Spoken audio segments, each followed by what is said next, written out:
Hi hello నమస్తే welcome to Telugu one cinema. This is Divesh free. Telugu cinema చరిత్రలో హాస్యానికి ఎంతో ప్రాధాన్యం ఉంటుంది. ఒకప్పుడు సినిమాల్లో ఒక ట్రాక్కి మాత్రమే పరిమితమైన హాస్యం రేంజ్ని పెంచి పూర్తి స్థాయి హాస్య చిత్రాలకు శ్రీకారం చుట్టిన దర్శకుల్లో జంధ్యాల, రేలంగి నరసింహారావు ప్రముఖంగా చెప్పుకోవాలి. ఆ తర్వాత ఈవీవి సత్యనారాయణ, వంశీ వంటి దర్శకులు కూడా కామెడీనే ప్రధానాంశంగా తీసుకొని సినిమాలు రూపొందించారు. రేలంగి నరసింహారావు విషయానికి వస్తే రాజేంద్ర ప్రసాద్తో 32, చంద్రమోహన్తో 24 కామెడీ సినిమాలు చేసి రికార్డు సృష్టించారు. సాధారణంగా కామెడీని బాగా చూపించే దర్శకుల్లో సెన్స్ ఆఫ్ హ్యూమర్ కూడా చాలా ఎక్కువగా ఉంటుంది. వారి దైనందిన జీవితంలో కొన్ని హాస్య సంఘటనలు కూడా చోటు చేసుకుంటూ ఉంటాయి. అలాంటి ఓ విచిత్రమైన సన్నివేశం రేలంగి నరసింహారావు జీవితంలో జరిగింది. దాని గురించి ఆ మధ్య ఓ ఇంటర్వ్యూలో వివరించారు. డైరెక్టర్గా అప్పుడప్పుడే ఎదుగుతున్న రోజులవి. ఓ సినిమా కోసం ఓ ప్రొడ్యూసర్ నన్ను సెలెక్ట్ చేసుకున్నారు. ఆయన మెంటాలిటీ చాలా విచిత్రంగా ఉండేది. ఆయనతో నాకు ఎదురైన ఓ సరదా సంఘటన గురించి చెప్తాను. ఓ రోజు ఉదయం నేను స్నానానికి వెళ్ళడానికి రెడీ అవుతుండగా బయట నుంచి డైరెక్టర్ గారు అని గట్టిగా ఓ కేక వినిపించింది.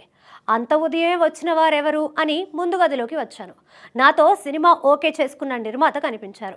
సినిమా చేస్తున్నప్పుడు డైరెక్టర్ని, హీరోని కాకా పడితే ఇంకా బాగా తీస్తారని ఎవరో చెబితే దాన్ని ఫాలో అవుతూ నన్ను కాకా పట్టే పనిలో ఉన్నారాయన. ఓసారి ఇంటిని పరిశీలనగా చూసి డైరెక్టర్ గారు, మీ ఇంట్లో ఏసీ లేదా అని అడిగారు. లేదండి అని చెప్పాను. భలేవారే, మీలాంటి క్రియేటివ్ పర్సన్స్కి ఎన్నో ఆలోచనలు ఉంటాయి. మీ బుర్ర హీట్ ఎక్కిపోతుంది.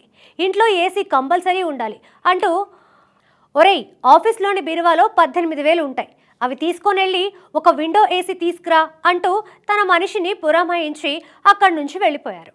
ఆ తర్వాత పాండి బజార్ నుంచి మనిషిని తీసుకొచ్చి ఏసీ పెట్టడానికి వీలుగా పెద్ద హోల్ చేయించి వెళ్ళిపోయారు. అలా వెళ్ళిన వ్యక్తి రాత్రైనా రాలేదు. నాకు ఏం చేయాలో తోచక ఆ హోల్కి బీరువా అడ్డం పెట్టి మేము అక్కడే పడుకున్నాము. మరుసటి రోజు ఉదయం పిల్లల్ని స్కూల్కి వెళ్ళొద్దని చెప్పి ఆ హోల్ దగ్గరే కూర్చొని ఆడుకోమని చెప్పి నేను నిర్మాత వెంకన్న బాబు గారి ఆఫీస్కి వెళ్ళాను. భలే మొగుడు స్టోరీ డిస్కషన్ జరుగుతున్నాయి. మాటల సందర్భాల్లో ఆ ప్రొడ్యూసర్ ఇలా చేశారని చెప్పాను. అతను డబ్బా ప్రొడ్యూసర్ అండి, ఎందుకండి అతని మాటలు నమ్మి ఇంటికి హోల్ చేయించారు, పైగా అది అద్దె ఇల్లు. సర్లేండి, జరిగిందేదో జరిగిపోయింది అన్నారు వెంకన్న బాబు. ఆ తర్వాత వేరే సినిమా ఆఫీస్లో పనులు చేసుకొని ఇంటికి వచ్చేసరికి ఏసీ ఫిక్స్ చేస్తున్నారు. అది చూసి నేను గిల్టీగా ఫీల్ అయ్యాను. అనవసరంగా ప్రొడ్యూసర్ని అపార్థం చేసుకున్నాను. వెంకన్న బాబు గారితో కూడా తిట్టించాను. మహానుభావుడు ఏసీ పంపించారు అని అన్నాను. దానికి మా ఆవిడ, మీరు భలేవారే, వెంకన్న బాబు గారు ఈ ఏసీ పంపించారు అని చెప్పింది. నేను ఒక్కసారిగా షాక్ అయ్యాను. ఆ మరుసటి రోజు మళ్ళీ ఆ ప్రొడ్యూసర్ ఉదయమే వచ్చారు.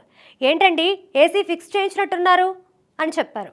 అవును సార్, వెంకన్న బాబు గారు పంపించారు అని చెప్పాను. నిన్న మంచి కంపెనీ ఏసీలు లేవని చెప్పారు, అందుకే ఈరోజు మంచిది తెప్పిస్తున్నాను. సరే, ఎలాగో ఏసీ వచ్చేసింది కదా అని దాన్ని వెనక్కి పంపించేస్తాను అన్నారు. వచ్చిన నిర్మాతకు మర్యాదలు చేయాలి కదా అని కూర్చోమని చెప్పాను.